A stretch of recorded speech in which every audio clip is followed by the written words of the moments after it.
नमस्ते दोस्तों, स्वागत है आप सबका हमारे चैनल गपशप में। कहानी सुनो मुहावरा बूझो की श्रृंखला में पेश है आज की कहानी तुम जीत गई माँ। आज स्वाति की शादी की दूसरी सालगिरह है। घर भर में खुशी का माहौल है। स्वाति भी मानो खुशी के झूले में झूल रही है। उसे दिलो जान से चाहने वाले उसके पति करण और उस पर अपना प्यार दुलार बरसाने वाले सास ससुर। बस यही तो छोटा सा संसार है उसका, सुकून और प्यार से भरी हुई उसकी छोटी सी दुनिया।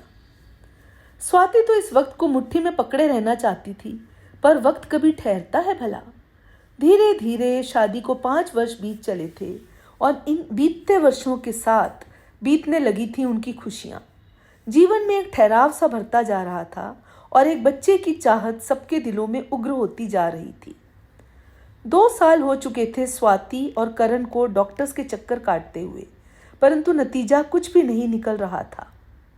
डॉक्टर्स का कहना था कि कोई बड़ी समस्या नहीं है, समय आने पर उन्हें बच्चा हो जाएगा। पर इंसान आखिर कब तक सब्र करे। स्वाति के मन में मां बनने की उत्कंठा तीव्र होती जा रही थी। आखिर उसने एक फैसला ले ही लिया। एक दिन स्वाति ने करण से कहा, करण, मैं चाहती हूं हम एक बच्चा गोद ले लें। प्रत्युत्तर में करण ने साफ इनकार करते हुए कहा, नहीं स्वाति, मैं किसी और के बच्चे को कभी दिल से नहीं अपना पाऊंगा और न ही मम्मी पापा कभी इसके लिए राजी होंगे। पर स्वाति का अंतर्मन तो माँ शब्द सुनने के लिए लालायित हो रहा था। उसके मन की सुई तो बच्चा गोद लेने के उसे एक विकल्प पर आकर ठहर गई थी। आखिर एक दिन करण ने स्वाति की गिरती सेहत और उसकी बच्चा गोद लेने की उत्कंठा को देखते हुए बच्चा गोद लेने के लिए हामी भर ही दी। स्वाति ने कातर स्वर में जब अपने सास ससुर के सामने अपनी इच्छा जाहिर की तो वे न चाहते हुए भी स्वाति के इस फैसले में शामिल हो गए। आखिरकार एक दिन वे एक प्यारी सी गुड़िया को अनाथाश्रम से अपने घर ले ही आए। स्वाति को तो मानो खुशियों का खजाना ही मिल गया हो। वह भाव विभोर होकर करण से बोली, इसका क्या नाम रखें करण? जो तुम्हें पसंद हो।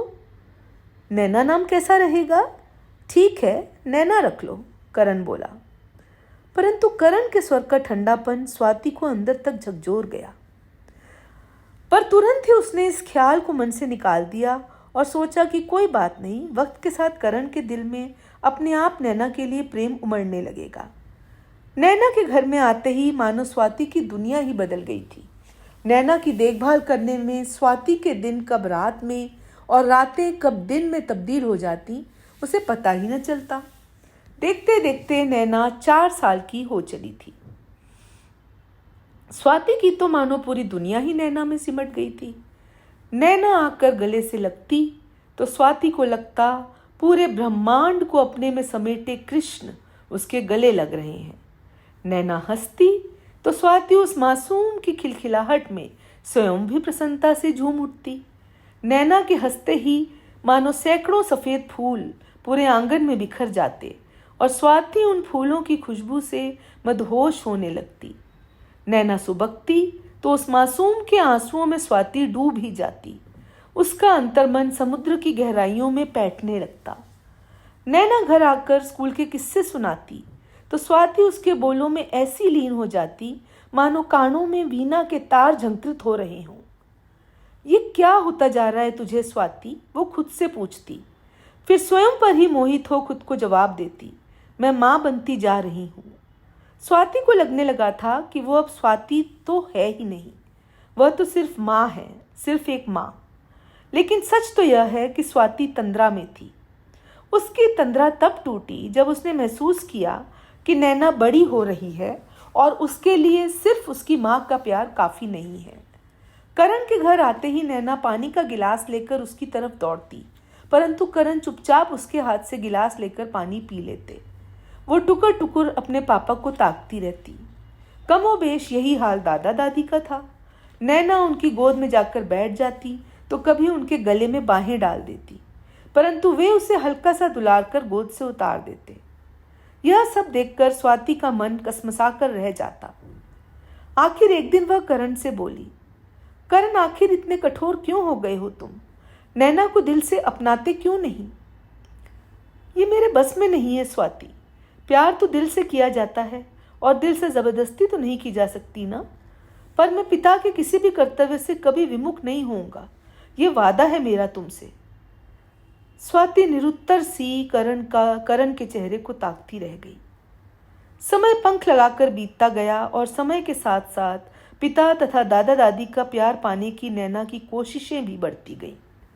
स्वाति मूक दृष्टा सी सब कुछ देखती रहती और उसका हृदय नैना के लिए करुणा से भर उठता। पर उसे नैना पर गुमान भी था कि वह उन सबका दिल जीतने का भरसक प्रयास करती रहती थी। आज 10वीं की परीक्षा का परिणाम आया था। नैना ने अपने स्कूल में टॉप किया था। शाम को करण मिठाई का डब्बा लेकर घर आए और स्वाति ने लक्ष्य किया कि उनकी नजरें नैना को ढूंढ रही हैं। थोड़ी देर बाद नैना जैसे ही घर आई, वे मिठाई का टुकड़ा उसके मुंह में डालते हुए बोले, बधाई हो नैना, तुमने स्कूल में टॉप किया है। मुझे तो ऑफिस में मिश्रा जी ने बताया। उनकी बेटी तनु भी तो तुम्हारे स्कूल में पढ़ती है ना, उसी ने ऑफिस में फ़ोन करके उन्हें बताया था। आज पूरे ऑफिस वालों ने मुझे बधाइयाँ दी। I felt so proud today. Karan के स्वर से खुशी छलकी पड़ रही थी। फिर पिता के पास जाकर करण बोले, आज आपकी पोती ने आपका नाम रोशन कर दिया। इस घटना के बाद तो जैसे नैना को पिता के दिल के बंद दरवाजे की चाबी मिल गई थी। वह पढ़ाई में जी जान से मेहनत करती और उस दिन का इंतजार करती जब उसके पिता और दादा दादी उसे दिल से अपनाएंगे। स्नातक होने के बाद नैना आईएएस परीक्षा की तैयारी में जुट गई और स्वाति उसके ख्वाब की ताबीर करने के लिए हर संभव योगदान देने की कोशिश करती रहती। आखिरकार आज आईएएस परीक्षा का परिणाम आया है। नैना का प्रशासनिक सेवा में चयन हो गया है। सुबह जैसे ही नैना ने लैपटॉप पर रिजल्ट देखकर अपनी सफलता की जानकारी दी, करण ने तेजी से आगे बढ़कर नैना को गले से लगा लिया। फिर तेजी से अपने पापा के कमरे की तरफ बढ़ते हुए करण बोले, पिताजी कहाँ, यहाँ आइए, देखिए तो आपकी पोती ने आपके खानदान का नाम रोशन कर दिया है। आपकी पोती आईएएस ऑफिसर बन गई है। तभी दादाजी बोले, मैं जानता था कि एक दिन हमारी पोती हमारा नाम जरूर रोशन करेगी। तभी दादी जी बोली, अरे रुको जरा, मैं पूजा की थाली ले आऊं, इसकी तो नजर उतारनी पड़ेगी। दादी जी पूजा की थाली हाथ में लेकर नैना की आरती उतारने लगी। तभी नैना ने नजरें उठाईं तो देखा स्वाति उसे अपलक निहार रही है।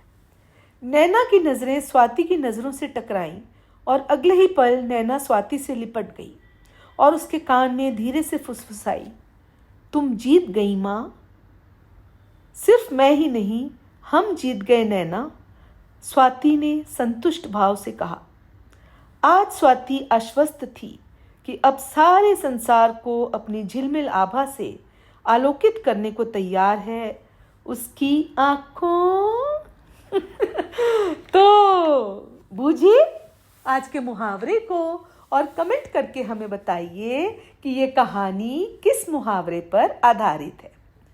और अब विदा लेने से पहले मैं आपको बताना चाहूँगी कि हमारी पिछली कहानी भोपाल गैस ट्रेजेडी 1984 के पूरे घटनाक्रम को देखते हुए जो मुहावरा हमारे हालातों पर सटीक बैठता है वो है, जाको राखे साइयाँ मार सके न कोय। चलते चलते मैं आपको यह भी बता दूं कि दरअसल ये लोकोक्ति कबीर के एक दोहे से प्रचलित हुई है। वो दोहा है, जाको राखे साइयाँ मार सके न कोय, बाल न बांका करी सके जो जग बैरी होए। तो मैं आपसे फिर मिलूंगी एक नई कहानी के साथ। तब तक के लिए विदा।